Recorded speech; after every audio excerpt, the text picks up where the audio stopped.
Sinkita Abegomozo again. Now vote 104.3 FM.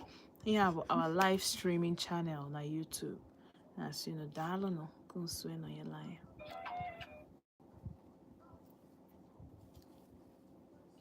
Asanwa, baby. Yeah, I just went live. You, my baby girl.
Like, I'm on that show. I know what I'm saying, but people around me are saying rubbish. So,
Biko dike nne m.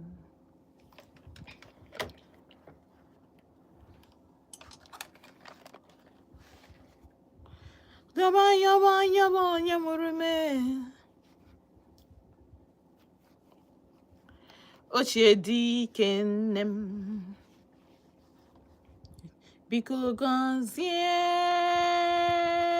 ochie dike mama. Chukwu biko gọzie nne m. Ochie dike nne m. Chukwu biko gọzie ochie dike mama. Nna gọzie nne m. Ochie dike nne m. Ama. Mama.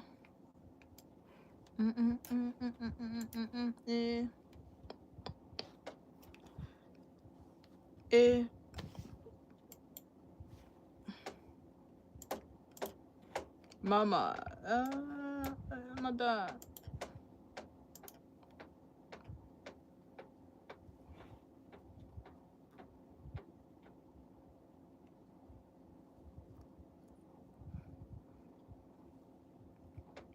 ka nne m bụrụ n'afọ nne m gwacha afụfụ n'ụwa ka ọ bụrụ ezigbo nne m ka m ga-eji wee kele nne mụrụ m ochie dike nne m ọ bụ ego ọ bụ akwa aga m anọba yọba onye mụrụ m biko gọzie nne m ochie dike nne m Chukwu biko gọzie ochie dike mama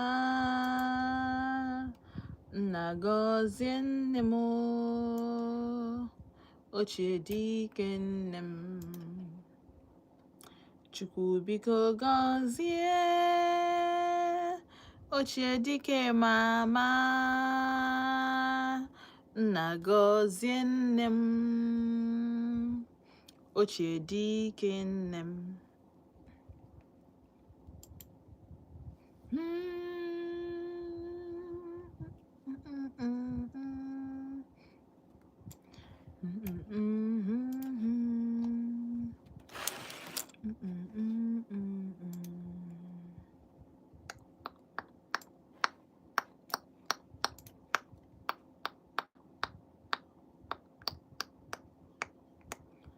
nwanne adịrọzikwa o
ọ kalụ m ma na mụ nọdụrụ onwe m na m nwere enyi nwoke ga-egbu m egbu ọ kalụ m ma na mụ nọdụrụ onwe m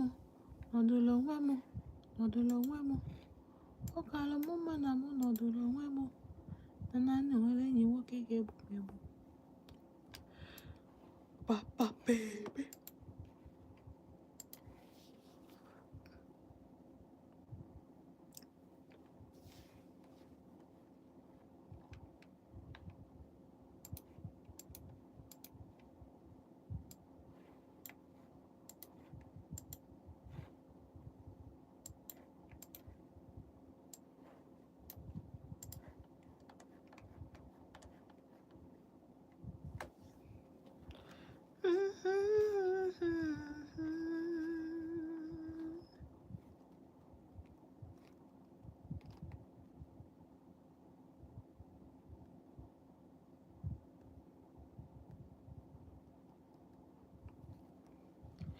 Show them all the beauty that they have inside. Give them the hands so hard. Make it easier.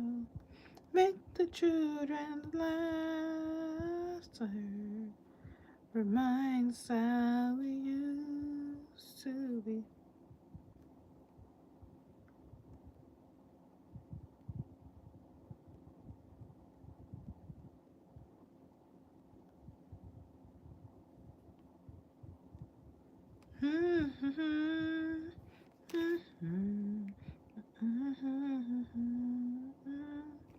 Don't mean never to look in anyone's shadow. If I fail, if I succeed.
Yes, so Ifeoma, give me your love. I want to marry you. Ọkwafa onye adọgide donye ni ya ndụ ka onye nke adọgbula adọgbu ka a ga na-asị give me your love. Don't worry, egwu ahụ bụ nnọọ ka m introduce so ife njimaka ya wee bịa n'ụbọchị nkịta maka na agwa m na nna cheta azụ let the cat out of the bag. Mana tupu anyị gaa n'iru, achọrọ m ka m mee ka unu mmadụ na nọ live on YouTube. So ọ bụ na ị subscribe bụ jee kịta anụ a ka ị sonye like, ka ị subscribe engage ka ị soro n'ife anyị na-alụ na mgbede a. Then ọ bụkwa nna ị nọ ọ bụ na ị na-ege m ntị through the radio na-asị gị na ọlụkwa ọma aga n'ebe ọbụla maka na topic anyị ji maka ya bịa bụ a rarely discussed topic. Ka were oyibo wee sụọ ka ị nwee ike ghọta ya. Isiokwu ndị mmadụ adịghị alike imetụkarị aka ma ikwukeri about because ụfọdụ ka ọ bụ uru ụfọdụ ka ọ bụ ọghọm. So mana anyị kwunite tata ya dị na-ekwunite ya bụ na onye ọbụla dị involved na such case bụkwa maka ọdịmma onye afọ. Gị nwa bụ onye na-enye enye na onye na-analụ analụ.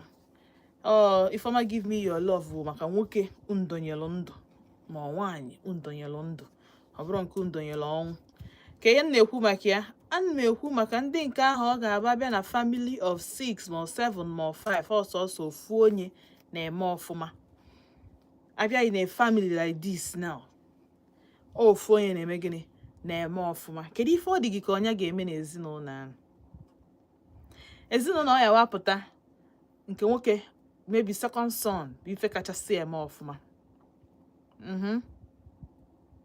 No first son na-eme ọfụma karịa ndị ọzọ. Kedu ihe ọ dị gị ka onye ga-eme ya bụ nwata nwoke nke na-eme ọfụma? Of course, maka cheta na onye anyị ji maka ya wee bịa bụ gịnị ndị na-eme ọfụma.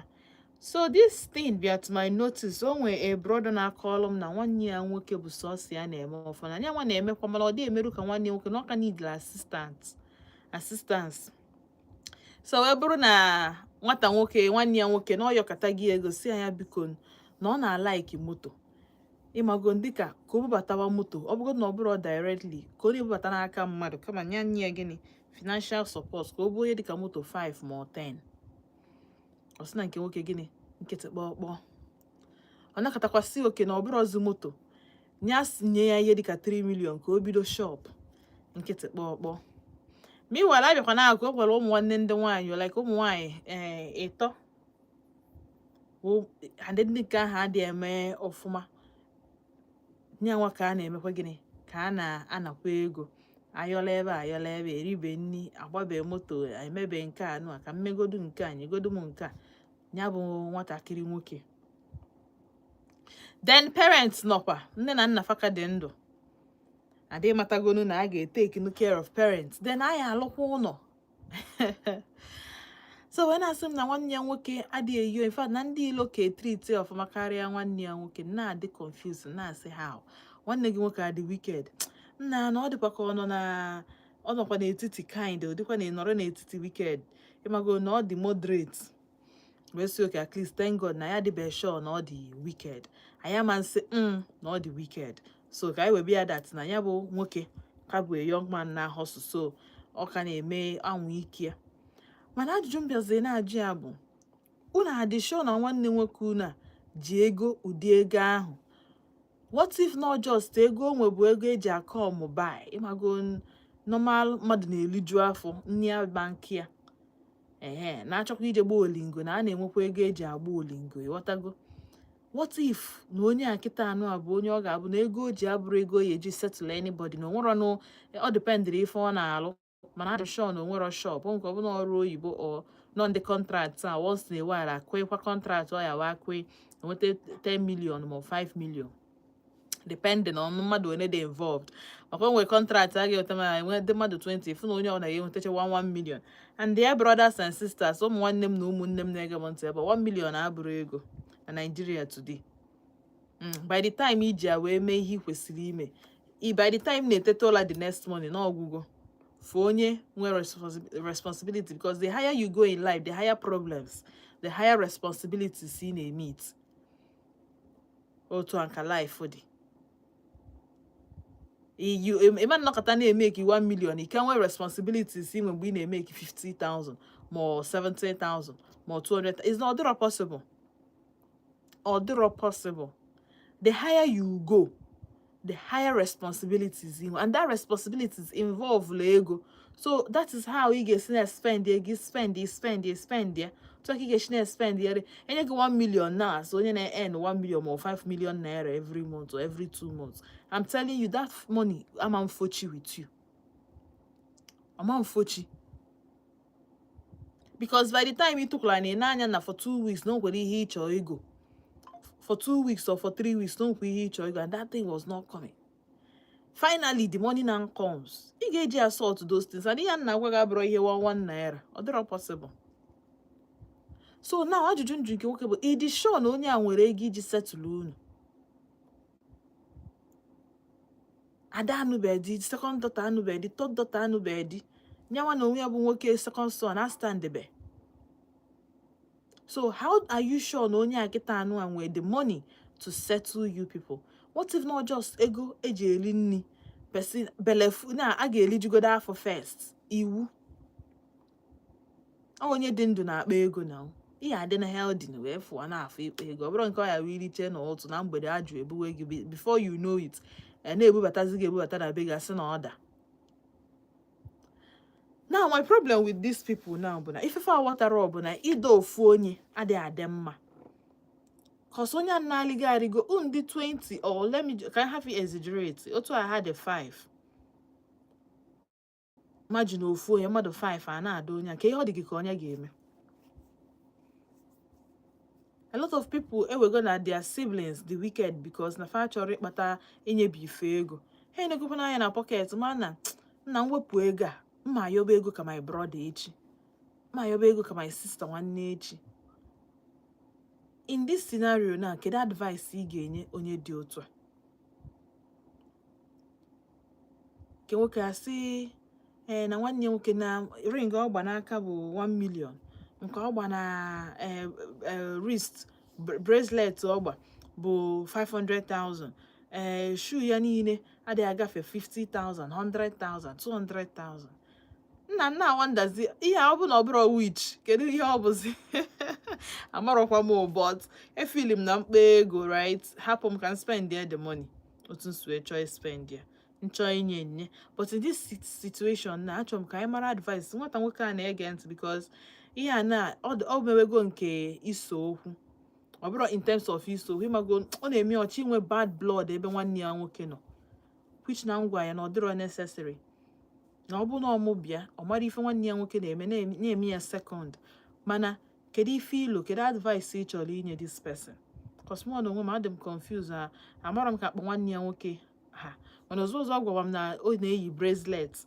500,000 gbara ring 500,000 shoe ya adịghị less than 150,000 na wonders ọkwa ofu ya anyị na-ekwu maka responsibilities once he earn well big money taste gị ga-echange except na ibu no one village racket person bụ na no matter if ọ bụ na eme the village will be in you.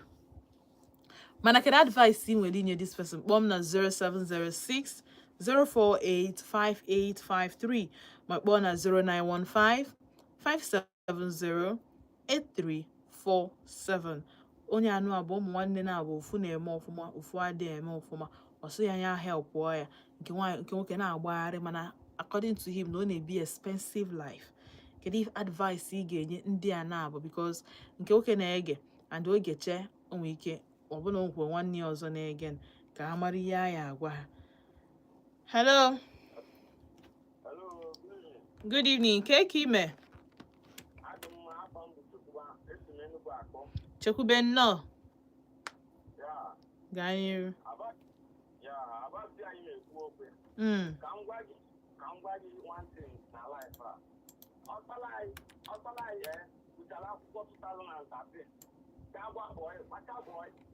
Our second son,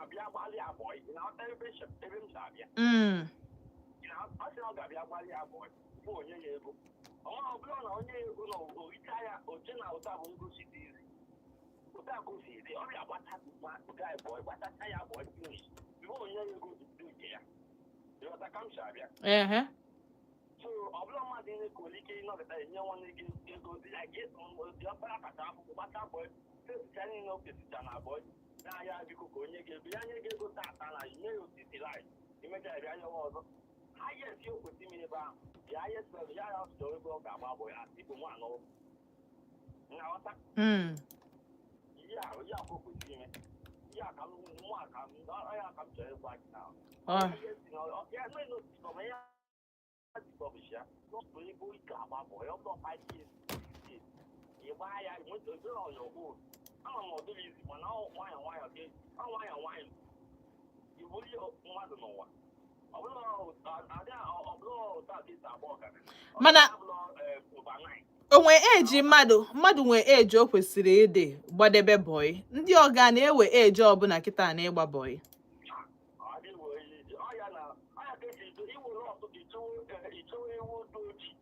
Mana ihe anyị na-ajụzi kịta bụ kịta anụ ewu dị ojii gbanarịgolo anyị a ga-enwerịrị remedi. Ịghọtago?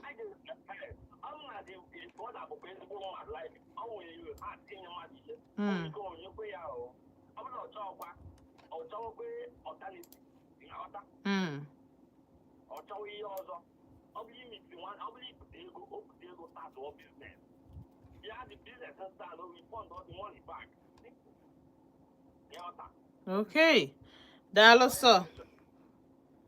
Alright. And ajụjụ nchọ ịjụ bụ ọ bụ na nwanne gị nwoke ji ego enyere gị ego, how much ma onye nọ n'ilo? Ndị nọ n'ilo anyị akazi mma karịa nwanne gị nwoke. Ọ na-emekwa o, but in a situation like this, that boy, agwara m ya sị ya na amarọ m ihe ndị mmadụ ga-ekwu, but asị m kwuo achọrọ m ka ibite ego ahụ n'ilo. O bite ego ahụ n'ilo, o ya cause enmity between the two brothers because ego dị ka ọ chọ ibite n'ilo nwanne ya nwoke ama nsi nwoke between November and January m enye gị ego na ma between January and February ma between February and April. Ịghọtago?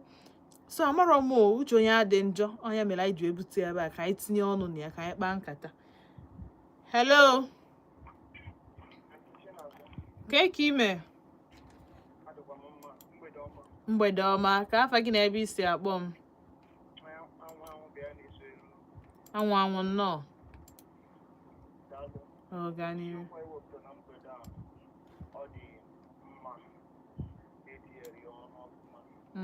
Nke mbụ ọ na-erekwa iru abụọ iji wee maatụ enwe ebe mma ofu onye n'ime the whole family ya bụ onye ji ego ebidoro early 1997 98 2000 wee na-adọ the guy ya ma na onwe ya na-esikwekwenu ka be ha wee dị mma akọtago nwoke a chọkọta the guy ma okwu kesi ihe niile enyewa n'ọkụ na mpụtakwara oke isi achọkọtago ya president na ike onye nke na-atọ ya bịa bụ onye nkacha bịa bụ onye ọ bụ emekwu ego isi ọ na-aka ya pụta I've married. I have 2 kids. One nwoke kịta is 18, 19 years ka ọ ga-adị. Mana that young guy kịta have not married. Oh ya, nke ha na-ana nke bụ breadwinner. Ebe ọ na-achọ ka ọ solve issue everybody and left his own life. Now, ego adọrọzi ya n'aka. The last issue case important at the house family yawa no way got issue. Also did not less than 11 point something million naira na case ya. Which is only can be a last one the age is on na akoya kita. National way woman issue no matter what man cause. Now himself is now regretting. No normal. Ego anyị n'owe ego ga-eji ọ bụgoro ụlọ o jiri erụta so ihe dị n'ụwa a bụ ihe nke ị ga-emenwu nke ike kwere gị menwu ime gịnị imewere onwe gị na ka e nwere ndị iji chere ihe anyị na ị ga-emere at the end ihe a ga-agwa gị ka bụ ihe ma nche na ndụ gị ihe na-agwa dị ga bụ ọ bụrụ na ọyị ọnwa nne ya nwoke ego rịọ ya ọ bụrụ okwero enwere ndị ọda mmiri ọ ga-esi wee chọta ego wee tinye na ebe ọbụla chọrọ itinye for his own book ya emee ya because ụwa bụkwa na ifi na ifi enwere otu ọ ga-esi wee na onye ahụ ego ọ mara otu o si wee dere ya hapụ ihe ọ na-eyi na-arụ some people na like package hapụ ihe o yi na-arụ nke bụ nke m nke anyị bụ nke anyị ihe a bụ okwu nwa ga-agwa nwunye mụ anaghị ewe ego onye ọzọ nwe na-asị na onye a kwesịrị ime m ka ndị ụtọ adị ụtọ ọzọ na o merọ ya for that reason gba mbọ onwe m is not good. I go fight for myself. Enwere nke o menwuru thank God enwere ọkwa no problem. Daalụ ka m nwere ka ndị ọzọ ji ọrụ. Daalụ sọ. Daalụ na anugonian. I like that quote. Nke m bụ nke m, nke anyị bụ nke anyị.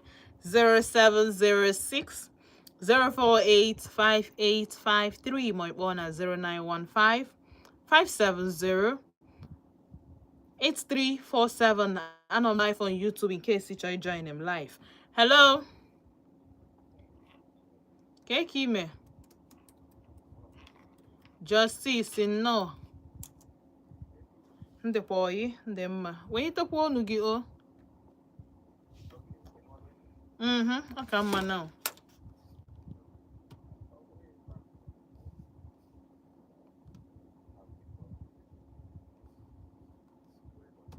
Come from.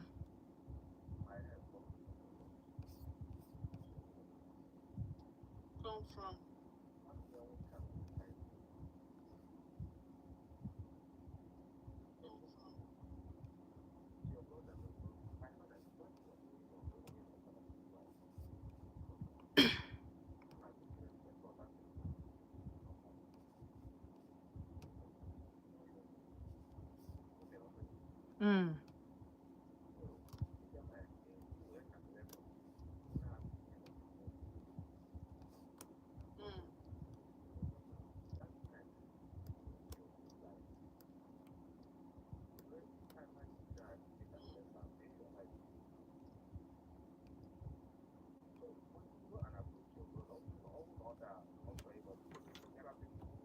Money and they are still making it now.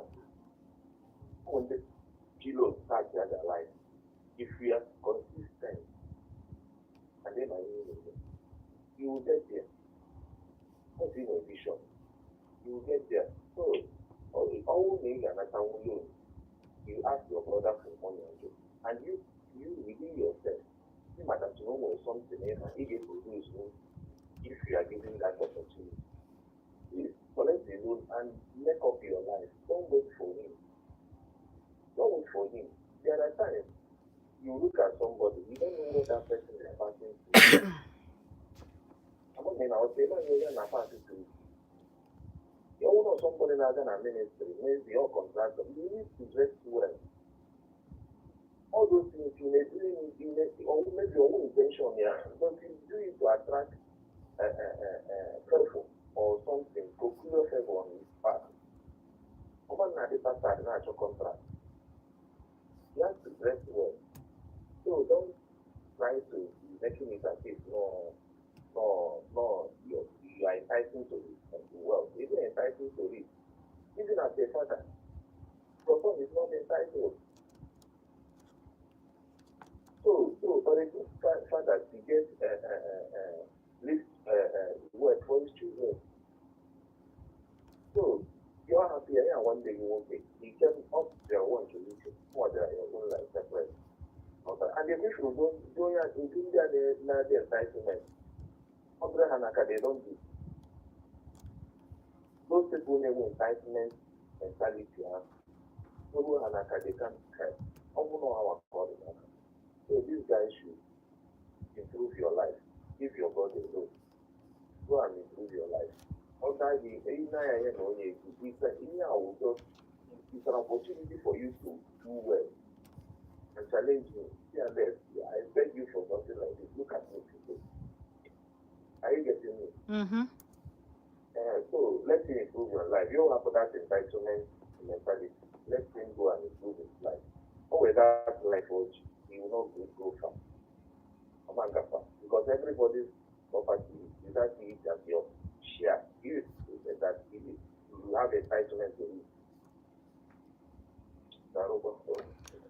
All right, Dalo so. Dalo. Okay.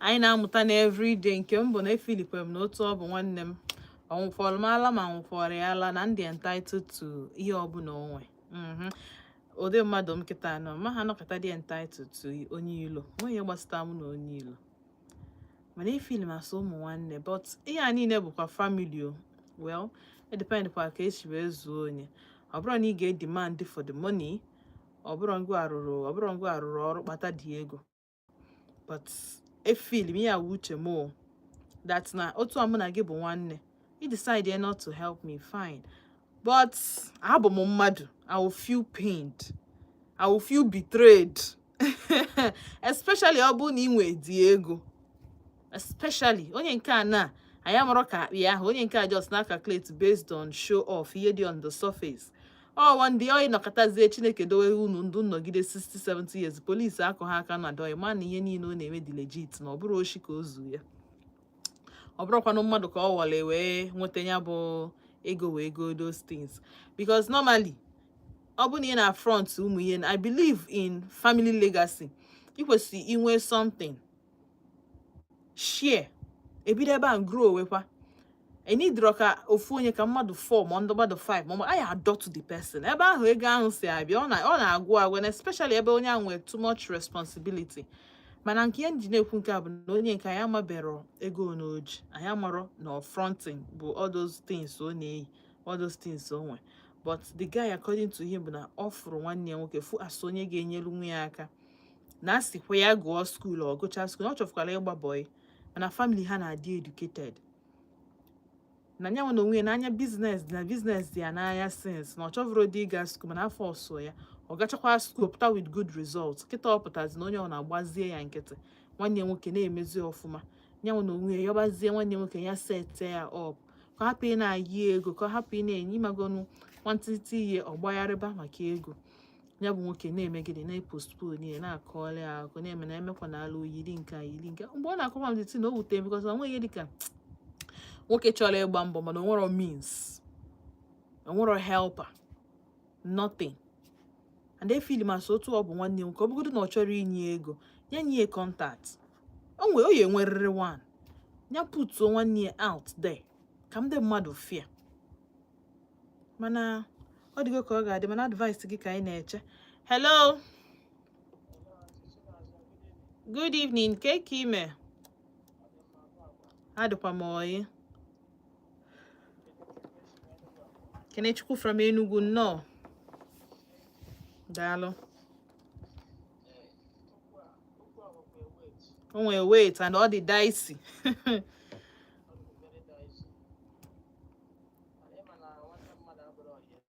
Hmm.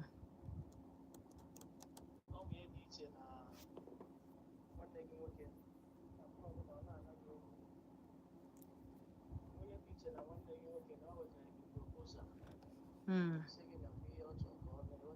Mm-hmm.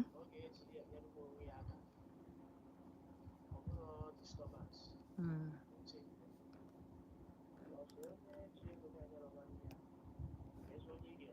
Mm-hmm.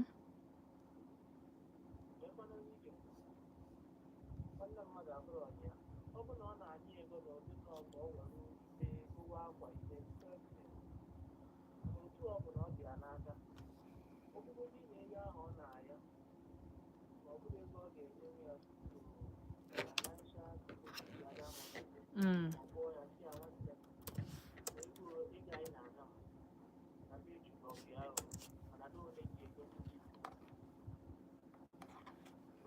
Mm-hmm.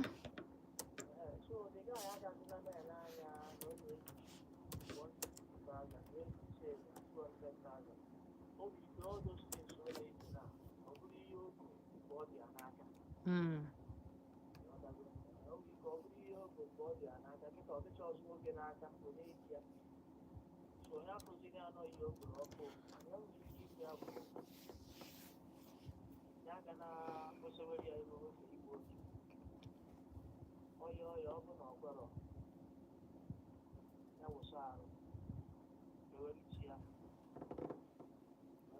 Mm-hmm.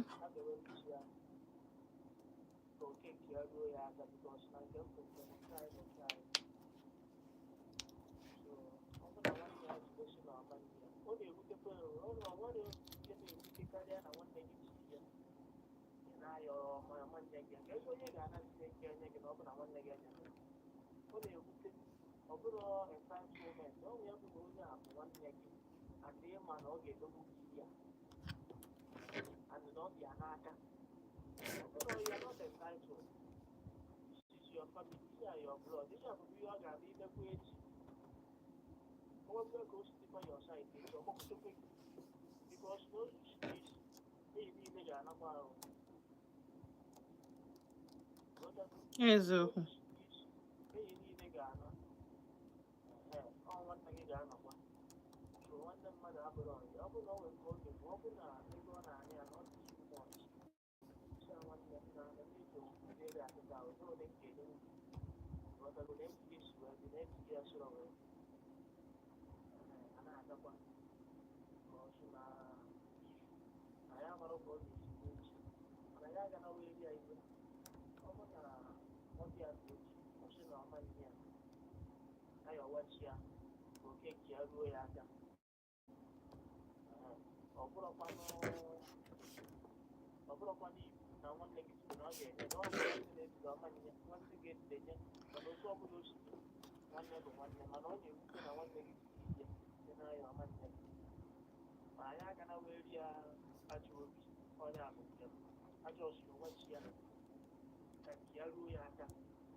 Mm.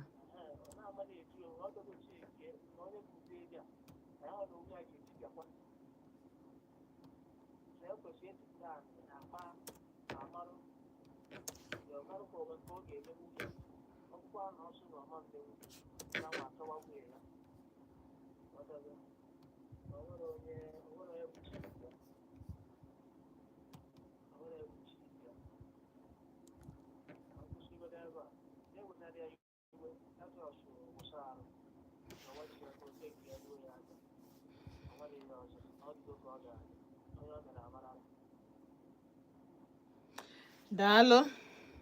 Dalo. Yes, it's true. Uh, um, wait for one day. nwanne dịkwa na mba ọ bụrụkwa maka nwanne nke nwanne gị na ya bụ the same blood. Because ihe a niile ihe mejọrọ kwuchi okwu ike bụ na number 1 anyị amarọ ka aka hịa, anyị amarọ na ọ dị ya n'aka. Number 2, anyị amarọ na onwe onye ilo na-enye. Because the truth is that some of these people ha na-adị mma n'ilo, ha bụrụ ọdị mma n'ilo ya na-emebi n'ime ụlọ. So ihe mejọrọ mma anything ma agwụ ya bụ na ọ marọ ka aka hịa. And agwakwu m ya sị na o nwere ike ọ bụ na ihe ndị a niile no, in fact enye m ya age bracket sị ọkwa ifu between 40 and 60. Ọ nweghị onye kwụọrụ na aka n'ụzọ si na nwanne nwoke na-ezu ohi ma na ego ya dị legit. That's ọ bụkwa na o setịrọ gị up, ị nwezi ike ibidozi mgbe ahụ wee mee gịnị wee webezie iwe. Mana for now ị nwere right iwewe no doubt, but iwe ga-adị n'ọkụ. Iwe nwanne adị ọkụ, iwe nwanne adị n'ọkpụ. Onye ka anyị na-amụkwana ya ka na-atrai ka anyị mara na Odenigbo, onye ka anyị na-amụta ebe a. Maka na anyhow otu ọbụla o si na-adị, one thing ị ga-aghọta bụ na o nwere ihe dịka nwanne. O nwere ihe mere na Anambra somewhere, asị na amanni akwa diọkpara bụ ihe nwụrụ, asị na amanni diọkpara ụmụ nwanne ya o, ma ndị nwoke ma ndị nwaanyị. Ịmara ihe mmadụ mekete ụmụ nwanne ya niile kwekọrịta na amanni nwanne ya n'ime ụlọ. Ndị obodo songwan ka adọbalụ ha ozu, onye ọ na-anachasị ya bi ha adọbalụ fa ozu. So ọ bụ na usu na amanni nwanne buru na ozu ụmụ ebe nchọ ebusi na-ebusi. Mana ha nwa anachi ete echi ndị ụmụnna ọ bụ na enibo ozu na ha ga-enwe issues. Ọ dị ka some point abịa kpọwazie police ma ndị ọzọ. And the truth is that ọ bụ na adọbalụ ha ekworo ka ebubata dị ozu, adọbara ha ozu na compound because ndị ụmụnna mmanụ ndị ụmụnna dị ka ndị ụmụada ha na-eshi ike. Ozu abụ unu ka oye ọ ya ha eshi m na be m. Onye ọ na-anawalụcha n'ọgụ a unu a ka ọ ya adịrị. Mana amarọ m ihe nke nwoke mee ha, diọkpara ha mee ha ji wee nwee that kind of unison. Ime gịnị? I decide. Not even one person was saying anything positive about Inyuzu and be one never. Not even one person. A whole diọkpara amapia. One year disown ya. For Chukwu soso Chukwu ma ihe melon. Engineer ekwu ya bụ na o nwere ihe dịka nwanne. In all things, make peace with your siblings. In all things. Ma nwaanyị che na o nwere ma na o nwere ụmụada na ha bịa cause problem be nna ha na walube di ha. Ichezozie na mbọsị ya eni gị na ozu gị ya abata be nna gị.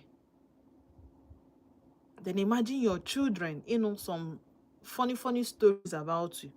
That's ọ bụ na ha amaburukwa before then. O nweghị ihe dịka nwanne o. Onwe ihe dịka nwanne. Mana ihe a niile ụfọ ndị na-adị na-ege m ntị. Amara m situation ị nọ ya, ama m na ngwa bụ the breadwinner ka m wee ya because onye a bụ breadwinner of the family. A na-adị ya, like I said, a na-adị ya nke ala na-adị ya left and right. Anụrụ m from him ịma na ọ nwere ego ka ọ na ndị ọ na-etake care of kali. I take care of parents, I take care of siblings, I take care of nwaanyị. And nya nwa onwe ya na-akwadokwa n'ịnụ nwaanyị ọ bụ na o nwee sense. But ihe anyị amara ọ bụ gịnị? O ji ego ka ọ na o jiro. Ọ dị stingy ka ọ na ọ dịrọ. But according to nwanne ya nwoke ọ dịrọ wicked. Imansi because ọ na-enye ya nri na ya bi ebi n'ụlọ. Mana ọ na ike ya bụ ihe as nwoke ịmagonu ọ pụtara na nwanne ya ego achọ ịgba gas like this ọ sị na onwe nke wutere ya like this na gas gwụ. Ọ mara ka ọ ga-esi wee kpee ya si ya biko ya senigodo ego ka ego gas na ọ na-eshi ni gas agwụ. Ọ mara ka ọ ga-esi wee mee ya bụ ihe. Na ọ marọ. See, nwoke bụ nwoke o. Pride. A1. No matter how agwa m na otu ọ na nwoke shi na-adị. Enwere ego. That ego must come into play. Oji ego ojighị ego. And nke abụrụ na nwaanyị ka ọ chọrọ ihe gị si na ego nwanne ya nwoke o. So ụjọ na-atụ ọ mara ka ọ ga-eshi na tie ego because nyanwa na-afụ maka ego nri ụlọ, nyanwa na-akwụ rent. Mana ihe anyị amara bụ ọ dị ya n'aka ka ọ na ọ dịghị ya n'aka. Hello. Ka ime? Good evening, no. Ka afa gị na ebe isi akpọ m. No, Eze Nwata. No.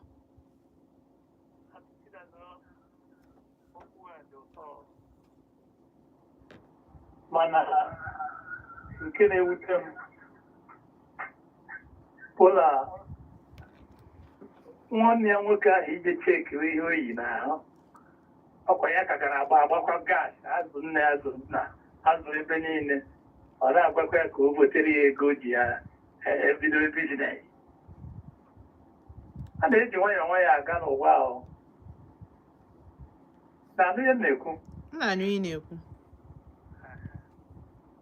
ụwa a bụrụ ebe esi nwanne nwoke ka na oyi akwa mesia ya nyeghị 3 milion femini bido ahịa ọkwa nnata ahụ nwanne nwoke ahụ ọ gwabeghịkwa ihe ya na ya na-aga o bidobeghị dusef maka na ihe ọ ka ga-eme ka nkụ nne ya na nna ya nọkwa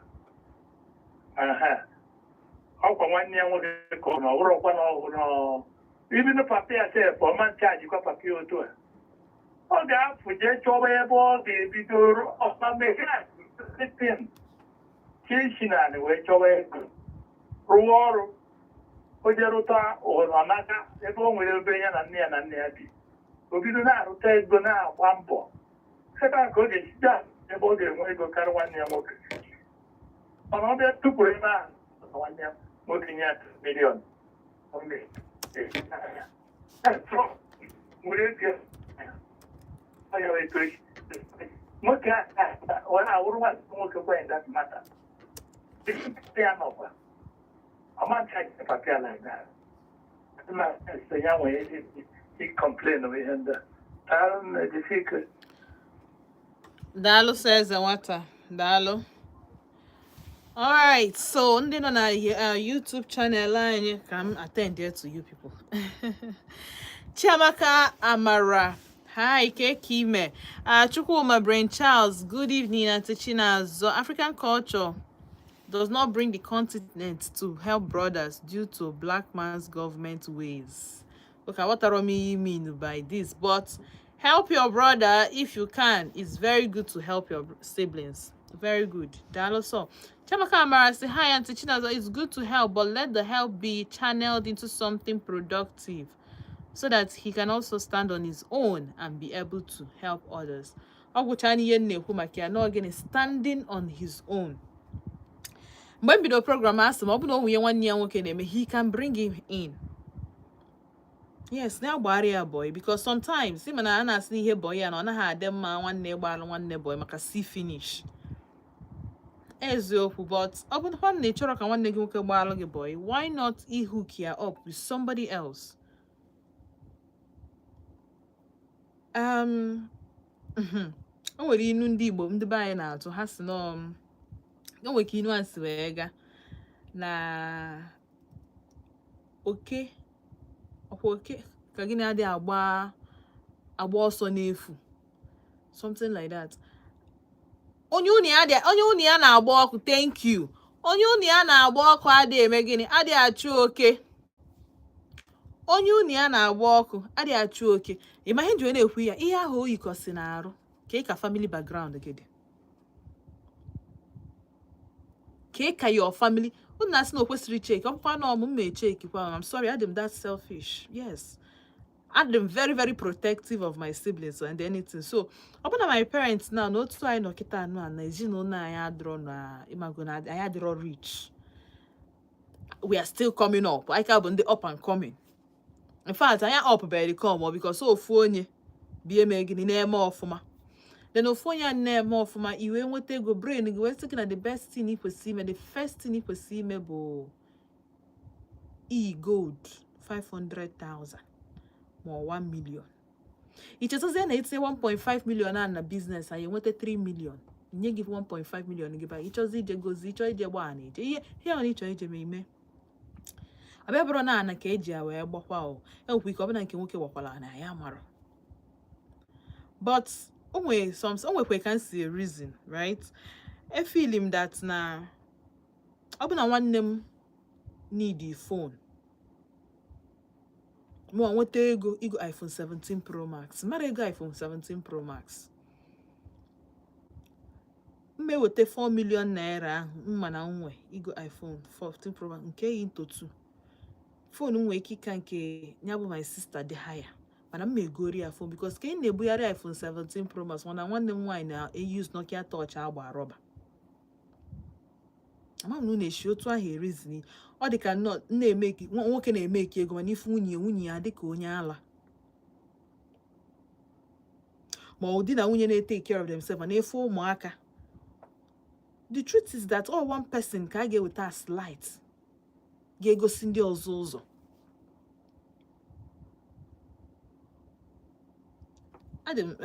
Erukwa ebe ihe ụmụ nwanne nọ ọ bụ na cheki adị m very family oriented so yes nwanne m nwoke bụ na family m adịghị eme ọfụma anyị niile na isi afụtara iwe jego god ihe asị onye tọọ gị ị ga-eyipụgododo agụ except na ịtọ ọmụ mana mma akpọfu gị na ụmụnne. adị m that entitled yes adị m entitled to my siblings mgbe m nụrụ di ndị entitled to my husband because all responsibility every siblings bụ responsible gị bụrụ last one ị na-eme ọfụma the best thing to do is to onwere ihe except na nwanne gị nwoke ahụ asị get help na ya mana ị kwesịrị ka agwa gị agwa so gị bụrụ last born mana ị na-eme ọfụma go ihe niile ịchọ igo gokwa ụwa niile mana make sure na ị setịrị ụmụ nwanne gị up except na ebu winch ịchọ mgbe niile ka a na-ayọ gị ka ọ dị gị ka ị dị egwu otu nsi wee fail and ọ bụ na ị dị open minded ọ bụ na ị bụ somebody ma what it is to raise others ị ga-aghọta that na na-make sense ma ha na-eyi rag like otu anọ na nwanne m nwoke bụrụ gọvanọ mana mbịa na-eli from hand to mouth mba na nwanne m nwoke ama nọ na tinted glass with AC na jump bus ya nwe na onwe kwesịrị ọ nọrọ ebe ọ na-anụ ya o kwesịrị ịdị ya mma na ntị. The same thing with these siblings. Ka ihe shwe ejide ego ndị mmadụ makwa na iji ego mana nwanne gị nwoke chọzie ịgba gas ọma ngwa ngwa oje kpọkwazie ndị ilo si ya biko nyenu m ego ka m gbaa gas. This is not making sense.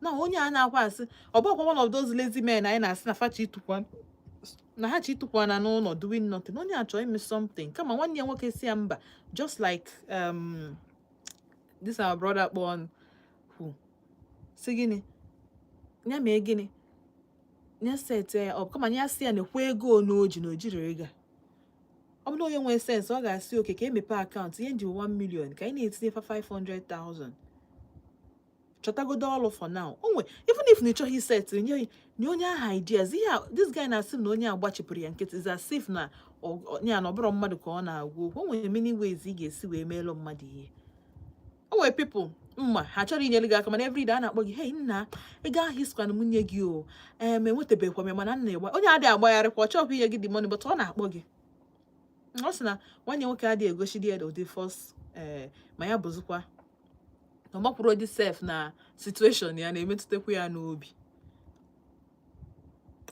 ibere fada emụọ nwa a lot of you bụ fathers na ụmụrụ nwa gị nwoke ofu na-eme ọfụma ofu adịghị eme ọfụ ịma na ofu adịghị eme ka ọzọ na-ayị eke ka ị ga-esi efidi na nwa gị ama help nwanne ya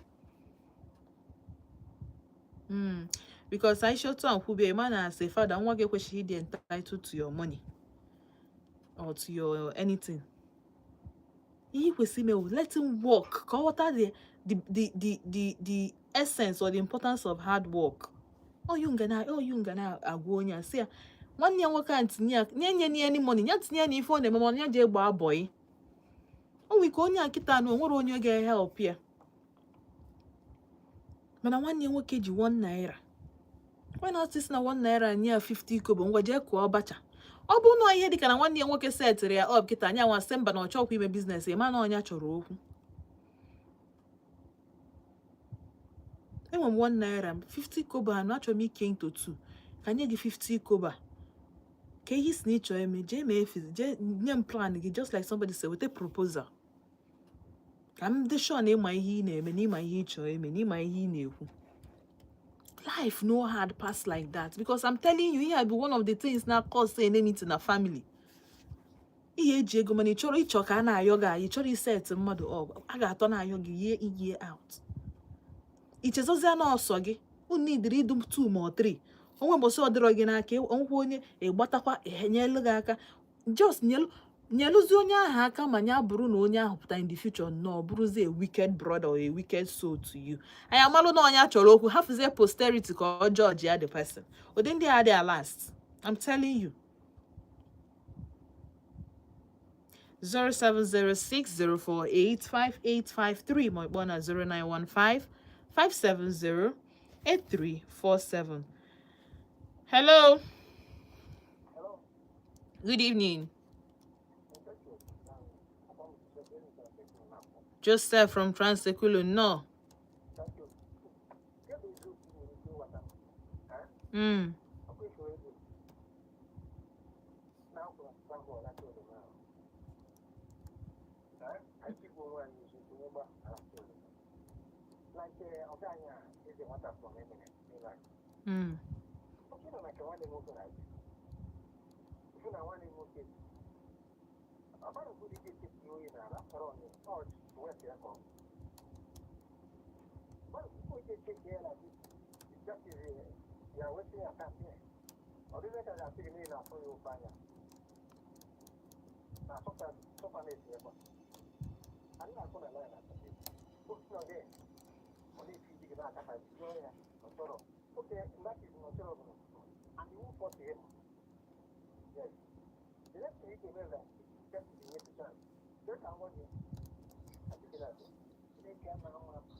Dial so 0706-048-5853 mo ikpọ 0915-570-8347. Cheta na nọ live na YouTube channel anyị. Ị ga na YouTube, of course. Ipinye aka. Mee gịnị? Jee na our search space, pinye vote Odenigbo. Oge buba gị to our channel. Ipia na that's red circle. But that get direct to life. You join ya, engage, ya subscribe. Subscribe. Hello. Good evening. Kime. Can't forget every say bomb. Uche kebi say bomb. Yo, is Ezi Na boy. Oh. Welcome to the family. Every no quite noisy. I hope na get I know you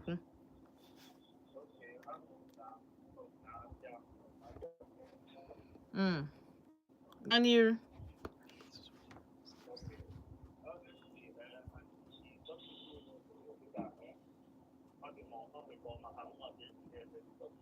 Oh wow.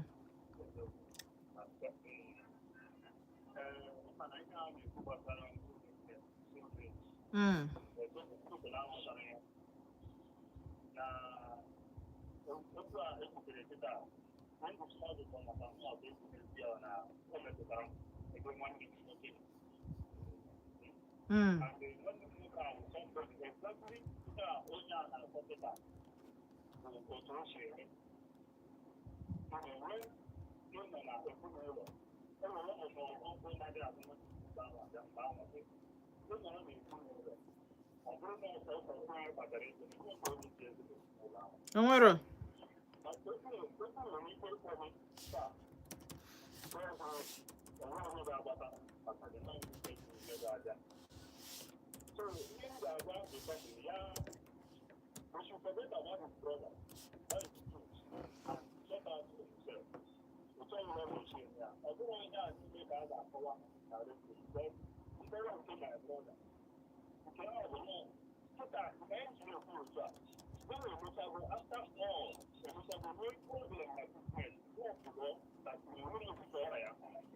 Ndama ka ebe bụrụ n'ọnwa ego otu na-enyere onye aka ndị niile na-enye ego ha ọkụ na ndị niile nwetara aka o mere ihe onye nke ọnwụrụ ọkpa ezirikịta onye nke onye na-atụpụrụ ya ọnụ onye ọbụla. And ndị a niile bụ ndị ilo ndị ahụ niile ahụ na ha na-emezi ụlọ anyị ha na-akpọ ya ọnụ na ọ kpatara ego niile ọ kpatara nwee ego niile onye nwanne ya nwoke o nyere aka nobody. Out of 4 presidents only, boys, all boys. And then the second son are boys. And when it comes to, a big proposal for him, when you tell you, okay, no problem, I will know what I will do about it. And that's the end. Even at that moment, my parents, my father and my mother, were praying every time. Everyone will give me good. In case I do that, Mama, all those in it. So you can only do it to her. But to be very honest and teaching, I'm sorry to say this. There is nobody now. There's nobody. Because this is saying there are no problem. Everything. Within 2-3 years, we need to come to this. And right now, we don't have to say, we don't have Corona,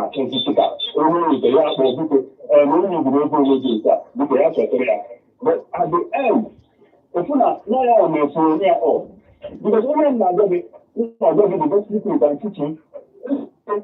No, this is a meeting. This is a very meeting. Look at what I only going to 20 million, 17 million. No. But you cannot have any brother or sis. Really, my Even when my senior brother and friend, you see, Korea, okay, this is my senior. So I was talking about because only they are off. So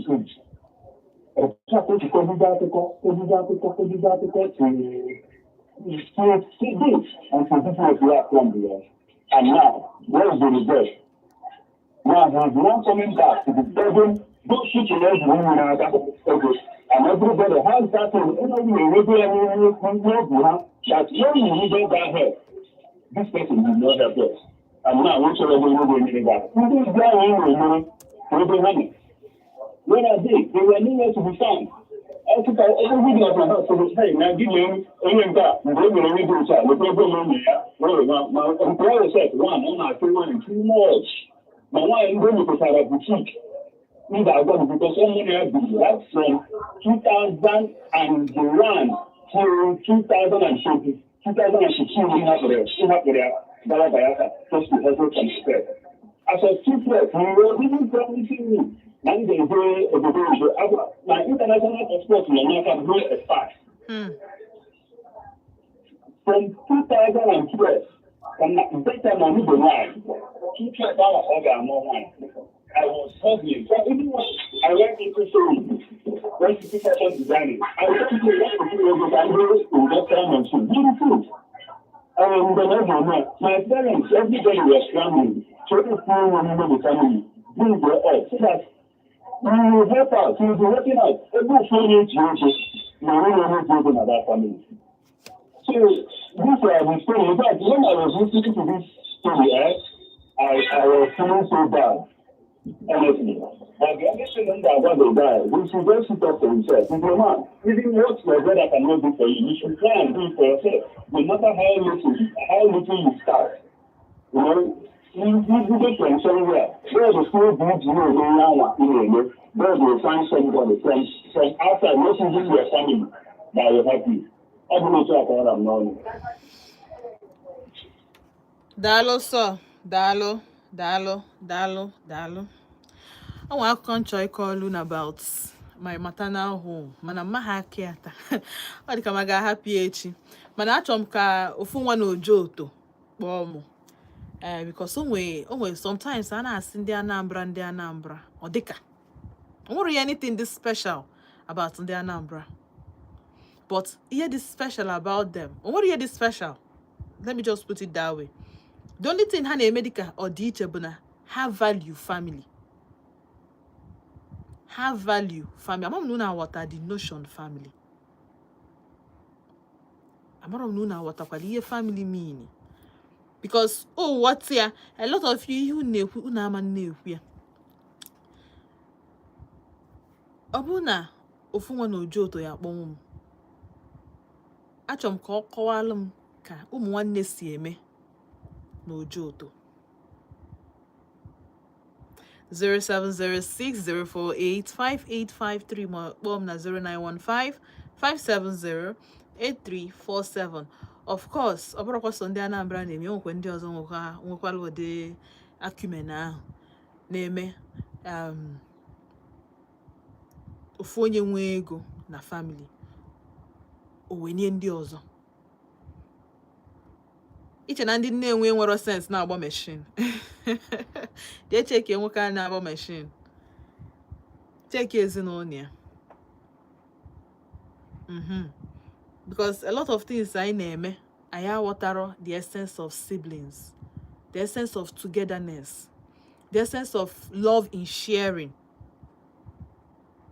Now, onye nke kpọchapụrụ anyị na at least ha maka aka ha nwanne ha nwoke. Unfortunately, ha nwanne ha nwoke bụ ọdịmma n'ilo. Yes, so when ndị bụ ndị ọdịmma n'ilo. O nwere nwaanyị na-ata afụ kịta anọ apụọ n'ilo. Dear bụ a very kind man, nice and good mama. Na-abata n'ime ụlọ. Nwaanyị obi a na-amapụ ya na die na-abata. How? Ke ka nwoke ga-esi nwee ego ihelp ụmụ nwanne ya ọma mmịa. Asịkwa gị weta ego biskit. Asịkwa gị weta ego chewing gum. Ọ dịrọkwa easy o. Nwekwa onye na-asị na it can never be easy. But all here bụ sacrifices. onye bụ sacrifices. And onye melo oya wụ echi na onwe ka ihe so ma sị onye nke ego one ka o tinye na the family. Ijikwa ego mana inwe ha ugwu. Iji ego mana inwelo mba. Iji ego mana nwere ndị ga-eti aka n'obi na ezinụlọ gị sị hey ọkwa ifuru onye nke hapụla anyị ife ọbụla ga-eme bụ nwanne anyị nwoke anọ anya dị echọ village somebody je mee. Nwoke adịghị like tụnyetụ m azụ. Ihe na-ekwu dị m ekwu maka yes the guy kwesịkwa onye katakwa nọkata nwanne nwoke nyere aka o je chọọ something to do, but why would your brother go through that thing? Yeah. Ebe onwe somebody ka emeli ya ọ dịrị ya easy. This life ekwesịrị ịdị hard. This life ekwesịghị ịdị hard. In fact, o kwesịrị ịdị hard karịa ka ọ dị now. Because life is so hard. All is so hard to the point that na feeling na before nye mmadụ ego na o kwesịrị ịta afụ dị ego. Kedu onye nyere anyị ụdị orientation ahụ? Ị mana ọ bụrụ na this boy bịa kịta anụ a na-asị m na nwanne nwoke ji wee set ya up or squander the money o wee na-ayi ego, mmadụ eweta the topic. In fact, I weta ya ma achịka mma na-achị ya because ọ amaghị ihe. Mana onwe ihe bụ na like I said it before, n'ezinụlọ m you cannot be wearing gold onye nwa na struggle. Amụsịrọ gị nne na nna m amụsịrọ gị ike na-eme ụdị agwa. Is your sweat is your money. Ọ bụ na amụrọ gị ịkara ị na-eme is your sweat is your money. Ọ bụ na nwanne gị nwaanyị apịgburu gị ma nwanne gị nwoke apịgburu gị n'abalị ga-etolite na asị na is your sweat and your money. All the sacrifices eme as siblings. When it gets to your turn, make the sacrifices for your family.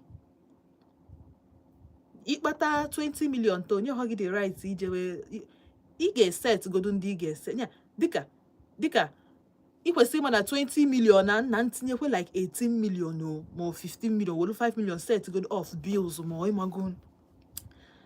O nwere boy mma mepe na one day Enugu ebe o jirokwa ego mana ọ sị m only son ka ọ sị m na ego dị ya n'aka adịrọ too much mana ịma ihe ọma mme na ọ chọrọ ka mmụ ya na-akpị ya every now and then for ego. O set mmụ ya container with obere ego oji set mmụ ya up. Ụfọdụ n'ime m ga-akpọkwa m sị m nọ nne. And I keep wondering, onye a bụ mma gị, onye a bụ nwanne gị, onwe ife dị iche na they are all family. Mana adị m sure na ọ bụ na o nwere ụmụ nwanne ego ahụ dị ya n'aka, ọ ga-esetịrị m ya up, set nwanne ya nwoke up ọ nwanne ya nwaanyị na ọ bụ na ọ dị ya n'aka like that.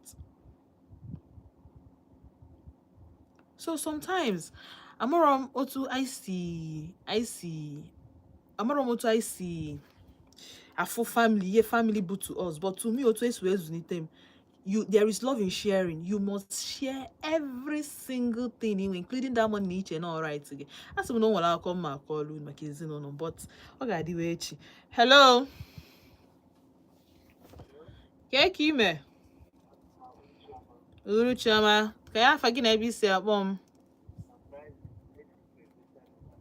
tantalizing nnọọ.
nwanne gị gịnị ya nwụrụ ala ga-eche na unu na-amụ aka, ọ dịkwa egwu.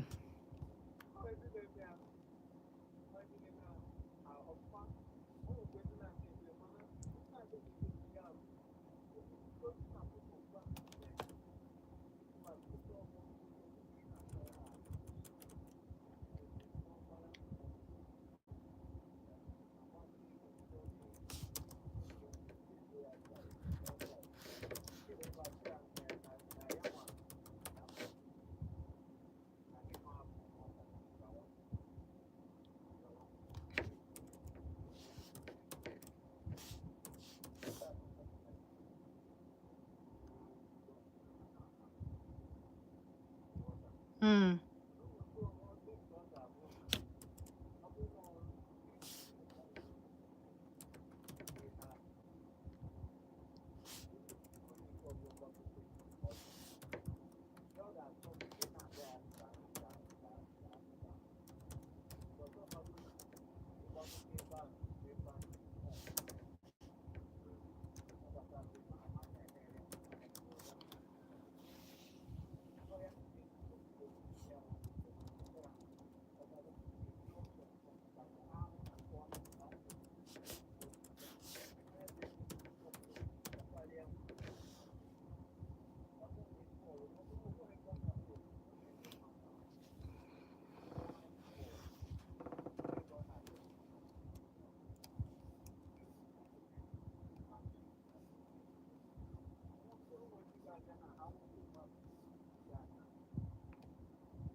Voice gị dịskwa down and time adọrọzi.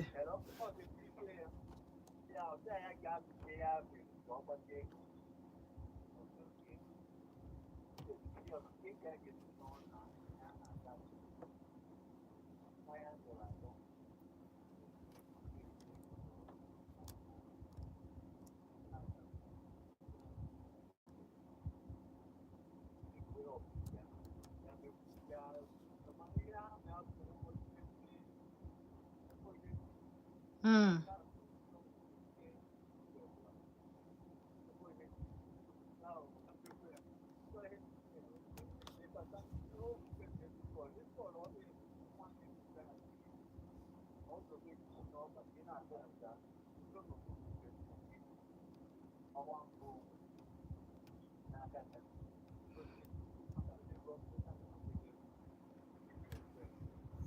ọmọdé na mmiri ahụ ma nọ mana ọ bụtụkwa na na-egwukwa mmiri dị ime m na-agbakọta ọnụ na onye ọbụla na-ekwukọta okwu unu na platfọm okwu etinye ya na-adọkọrọ n'ọnụ onye dị ihe a ụfọdụ na-abụjokwu na mmalị ekwuru okpuru anụ nwaanyị kewa abịawa Daalụ. mana nchekwa ọhịa na-afụ ọhịa na-afụ. It's true. All right, daalụ so. And of course, na Volt 104.3 FM ihe anyị na-eweta elu na ebe a bụ standard. Anyị ka o ji awụpụta nsị parents kịta jishi na ike o. Ịzụ ụmụaka adịrọkwa izi. Na ịzụkwara onye nke nwere omume zụnyekwa ha ịfụnanya n'etiti ha. Ka ha nwee ịfụnanya ebe ụmụ nwanne ha nọ. Ka ha malụ that na nwanne ha bụkwa first. Mmadụ wetakwa 10 million, weta 1 million si gị lapụtalụ m onye anụ a ka i wee mee. Sikwa ya mba. Bido n'oge gwaba ụmụaka the essence of sharing, the essence of lifting, the essence of love. Ebe ọ bụ na ịfụnanya dị, I'm telling you, nwere onwe ihe nwanne gị ga-enwe ọma nye gị ọma feel no ịdị entitled to it.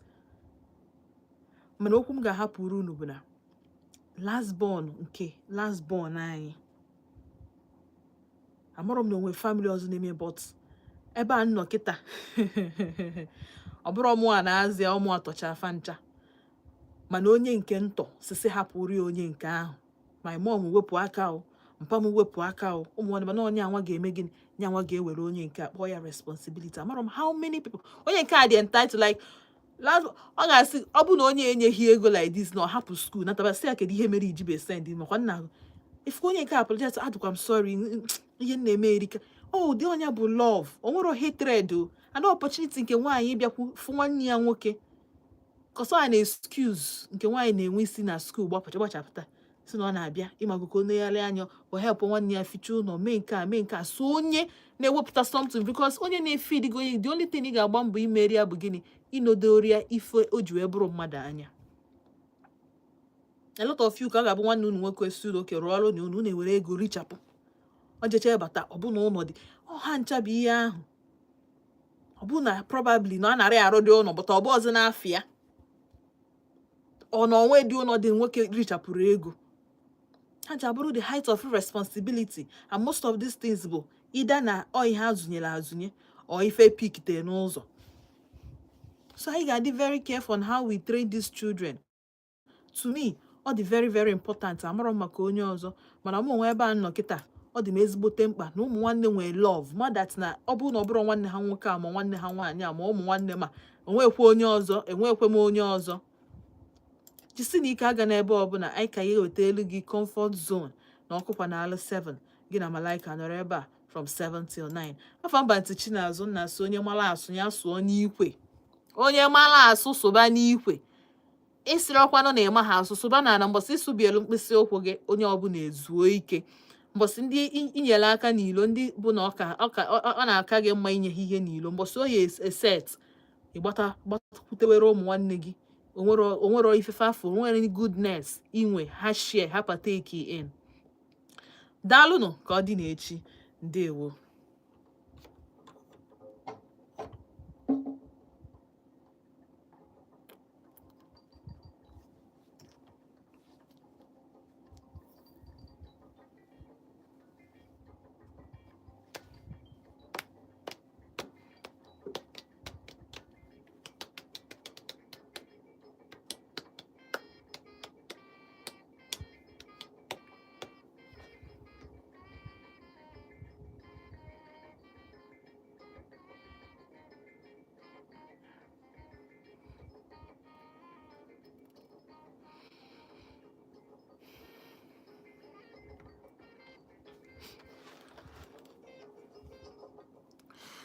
Okay,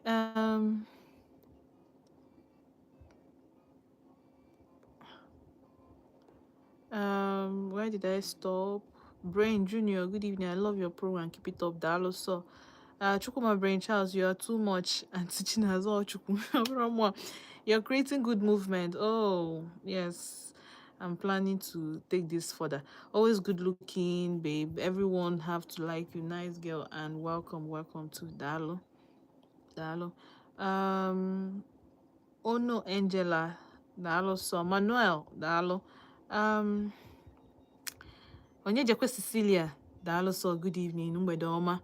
Auntie Chinazụ mgbede ọma, Mechi Agụ, Auntie Chinazụ mgbede ọma. Chai, I joined very late.